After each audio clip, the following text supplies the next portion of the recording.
Barchaga salom dostlar, sizlerмен sport жаңалықтары. Videoni басамас бұрын арнаға тіркеліп, видеоға лайк басуды ұмытпаңыздар. Головкин Канело айқасын ұйымдастырған промоутердің 200-лігі ашылды. Ауыр салмақтағы америкалық боксшы Жаррелл Миллер Matchroom боксинг боксшысы Эдди Хейринді соқты деп хабарлайды. Бұл британиялық промоутердің боксшысы Конор Бен допингмен ұсталғаннан кейін болды. Мен білетін ең топас адам туралы видео жазайын. Ол жігіт 200-ді.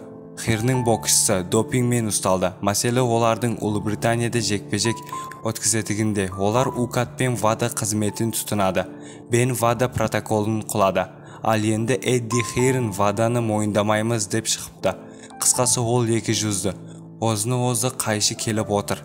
Енді олар УКАД ережелерін ұсынатын болды. Өйткені Бен оларды бұзбапты. Бұл жерде Хейрнің позициясы күлкілі. Ол өзгелерді де автобус астына итерген. Оның ішінде мен де бармын, дейді Миллер. Миллер британиялық Энтони Джошуа мен жекпе-жек алдында допинг тесттен өте алмады. Джошуа да Хейрнің қоластындағы боксшы. Айта кетейік, Хейрн кейінгі кезде қазақстандық Геннадий Головкиннің ісін жүргізіп жүр.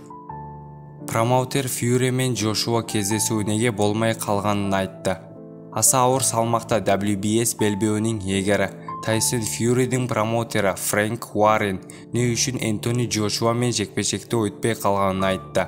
Біз оларды келісімшарт алдық, бірақ бізге ұнамайтын тұстарды белгілеп, оны қайтарып жібердік. Содан соң келісімшарт қайта келмеді. 6 қазан күні Джошуаның промоутер ресми ақпарат таратып қойды. Энтонидің демеушілерімен қиындық болды, себебі олар шоуды басты ұйымдастырушылары болмады.